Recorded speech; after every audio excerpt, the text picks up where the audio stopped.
In this video, we shall prove the Solo's second theorem.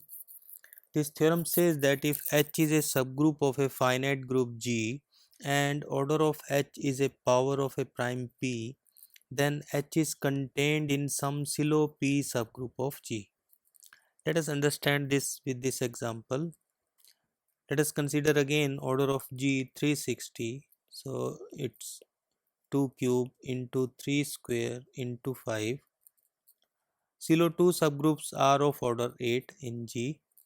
So it may have one or more Silo 2 subgroups. So suppose H1, H2 and so on are its Silo 2 subgroups.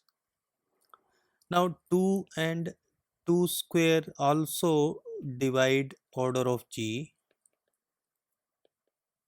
So G will also have subgroups of order 2 and subgroups of order 2 square. This theorem says that a subgroup of order 2 would be contained in some Silo 2 subgroups, and similarly a subgroup of order 4 also would be contained in some Silo 2 subgroup of G.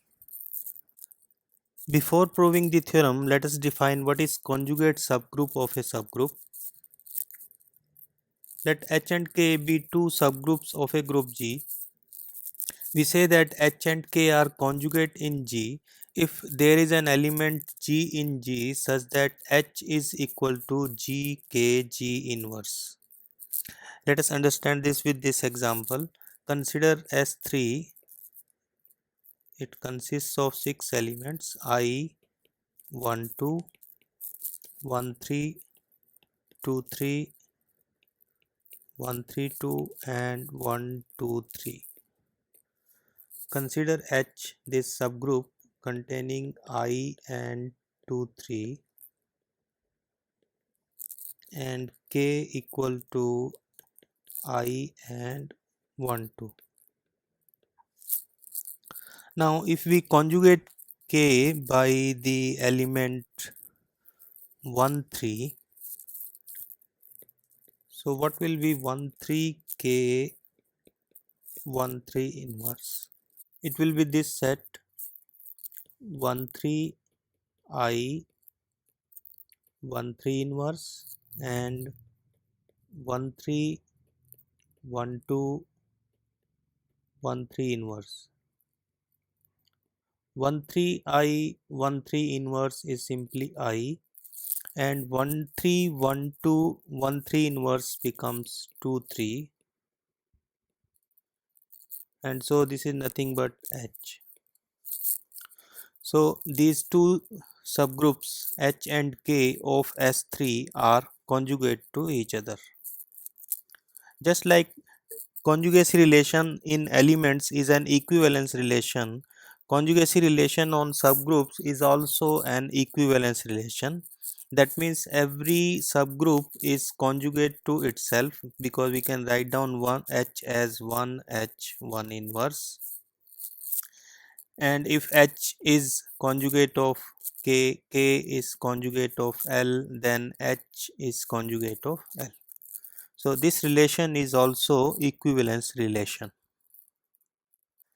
We observe that two conjugate subgroups in a finite group are of the same order.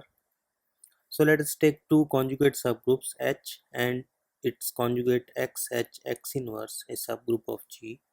To show that these are of the same order, we define a map phi between them. It is defined by phi of H equal to X H X inverse. We shall show that this phi is 1 1 and 1 2, and this will show that both are of the same order. So suppose phi of H1 is equal to phi of H2, then by definition of phi, X H1 X inverse is equal to X H2 X inverse. By using left cancellation and right cancellation, we get that H1 is equal to H2, and this shows that phi is 1 1. Now to show phi is on 2, we pick an element in X H X inverse. X H X inverse elements are of this form: X small h X inverse, and for this element we have this pre-image H under phi, because phi of H is X H X inverse. So phi is on 2 also, and So order of H is same as the order of XH X inverse. We now define normalizer of a subgroup of a group. So let G be a group and H be a subgroup of G. Now when we make conjugates of H and conjugate it with an element X, then it may happen that XH X inverse conjugate of H is same as H. For example, trivially, if X is 1, then 1H 1 inverse is H. The set of all such elements that XH X inverse is H is called the normalizer of H in G. We can easily show that normalizer of H is a subgroup of G. Now if this happens that XH X inverse is H, then we say that X element X normalizes H. And if XH X inverse is equal to H for all X in K, where K is some subset of G, then we say that the subset K normalizes H. Now if this X comes from H, then X H X inverse would be trivially H. So this means that H normalizes itself, because H inverse is simply H. So H normalizes itself, and if we pick an element in normalizer of H, then by definition of normalizer, NH normalizes H. If full G normalizes H, then we simply say that H is a normal subgroup of G. So because NH normalizes H, NH contains H, and NH is a subgroup of G, so H is a normal subgroup of NH. In theorem 24.1, we proved that order of class of A is equal to the index of centralizer of A in G. That means the number of conjugates of A is equal to this index. Using the same arguments, we can prove that the number of conjugates of H in G is equal to the index of normalizer of H in G. Try to prove this yourself using the arguments of theorem 24.1. To prove Sillow's second theorem, we need this lemma. Lemma says that if X is any element in the normalizer of K, where K is a Sillow P subgroup of G, and the order of X is a power of P, then X must come from K. That is, no element of order power of P can normalize K if it comes from outside K. So let us prove this lemma. Suppose order of K is P to the power m and order of X is P to the power n. Consider the cyclic group generated by X. Its order will be same as the order of X, that is P to the power n. Now since X is coming from normalizer of K, so it will normalize K. So XK X inverse is K. If xk x inverse is k, then x to the power I k x to the power minus I will also be k for each I. So that means every element of this cyclic group normalizes k. Ak A inverse is k. This is the same thing as that Ak is equal to Ka. And so this implies that cyclic group generated by X times K is equal to K times cyclic group generated by X. And we know that Hk is a subgroup of G if and only if Hk equal to Kh, and so this is a subgroup of G. So its order is equal to order of cyclic group generated by X into order of K divided by the order of cyclic group generated by X intersection with K. Now order of X is a power of P, order of K is also a power of P. So the intersection of these two subgroups is also a power of P. So these three are powers of P. These three are powers of P. So ultimately this shows that the order of this subgroup is also a power of P. So this is a P subgroup of G and K is contained in this subgroup. But K is a silo P subgroup of G. No P subgroup of G can be bigger than K, in the sense that K is contained in that subgroup. And so K must be equal to this subgroup X times K. This shows that cyclic group generated by X is contained in K, and this implies that X belongs to K. Let us now prove Silo's second theorem. This theorem says that if H is a subgroup of a finite group G and order of H is a power of a prime P, that means H is a P subgroup of G, then H is contained in some silo P subgroup of G. So every P subgroup is contained in some silo P subgroup. This we have to prove. So to prove this, we pick a silo P subgroup of G, call it K, and then we make this set C which consists of all the conjugates of K in G. So each Ki in C is a conjugate of K.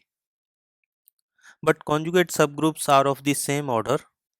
So order of each Ki in C is same as the order of K. So each Ki is a silo P subgroup of G. Let Sc denote the group of all permutations of C. So Sc contains permutations phi from C to C is 1 1 and on 2. Now for each G in G, define a map phi G from C to C by phi G of Ki equal to conjugate of Ki conjugated by this G. We show that this phi G is both 1 1 and on 2. So suppose phi G of Ki is equal to phi G of Kj, then by definition of phi G, G Ki G inverse is equal to G Kj G inverse. We can cancel G and G inverse from both sides, and so we get Ki equal to Kj, and this implies that phi G is 1 1. Now we show that phi G is on 2, so let Ki belong to C. We will show its pre-image under phi G. Then G inverse Kig, which is conjugate of Ki, and because conjugacy is an equivalence relation, so conjugate of Ki is also a conjugate of K. So this is a conjugate of K, so it is in C. Now if we apply phi G on this element of C, we get G inverse Kig G inverse.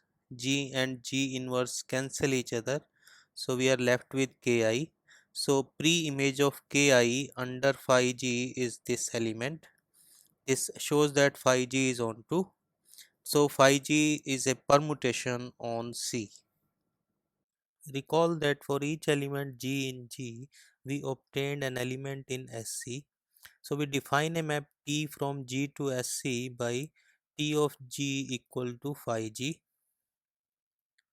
Now phi G H of any Ki is equal to, by definition of phi G H, GH Ki GH inverse. But this we can write down as GH Ki H inverse G inverse. Now this middle portion is equal to phi H of Ki. So phi H of Ki is conjugated by G now. So this is equal to, by definition of phi G, this is equal to phi G of phi H of Ki. And this is true for all Ki in C. And so phi GH map is same as phi G phi H. This helps us to prove that T is a homomorphism. Now what is T of GH? It is equal to, by definition, phi GH, but phi GH is same as phi G phi H. Phi G is TG and phi H is TH. So it shows that T of GH is equal to TG TH. So T is a homomorphism from G to SC. Now consider the image of H under Th. Since H is a subgroup of G and T is a homomorphism, so by the property of homomorphism, T of H is a subgroup of SC. Also by the property of homomorphism, order of Th divides order of H, and order of H is a power of P, so order of Th is also a power of P. Now Th is a subgroup of Sc and Sc is a group of permutations. So Th is a group of permutations also. By orbit stabilizer theorem, order of Th is equal to orbit of Ki under Th into stabilizer of Ki in Th. So order of Th is product of these two. So orbit of Ki divides order of Th, but order of Th is a power of P. So this order is also a power of P. Now it may be 1 or may not be 1. It's a power of P. So suppose that orbit Ki is 1 for some Ki. So that means Ki is fixed under all the elements of Th, because orbit of Ki is nothing but the images of Ki under all the elements of Th. So if this orbit is 1, that means phi h Ki is Ki for all phi h belonging to Th. But phi h Ki is h Ki h inverse, so this is equal to Ki. So that means h is normalizing Ki, so h is contained in the normalizer of Ki. But lemma says that no element of p power order can be outside Ki. So h is in h, so if it is normalizing Ki, so h must be in Ki, and this shows that H is a subgroup of Ki. Recall that we only have to show that H is contained in some silo P subgroup. So if we can show that orbit of some Ki is 1, then the theorem will be proved. So we need to show that for some Ki, this orbit order is exactly 1.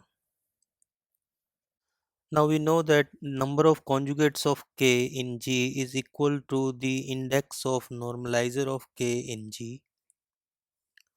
We can write index of K in G as the product of index of Nk in G and index of K in Nk. Now since K is a silo P subgroup of G, so order of G divided by order of K is not divisible by P. This is because if order of G is P to the power K into M, where P does not divide M, then silo P subgroup is of order P to the power K. So order of K will be P to the power K, and so order of G by order of K will be equal to M, and which is not divisible by P. So order of G divided by order of K is not divisible by P, and this is nothing but index of K in G. So P is not dividing index of K in G, that means this number is not divisible by P. So this product is also not divisible by P. So P does not divide this product. So P will not divide index of Nk in G. But this is nothing but order of C. So P does not divide order of C. Now C is a disjoint union of all the orbits, because we know orbit partitions the set. So order of C is the sum of all these orbits, and if order of each orbit is divisible by P, then order of C will be divisible by P, which is not so. And so there must exist an orbit whose order is exactly 1, and this proves the second Silo theorem.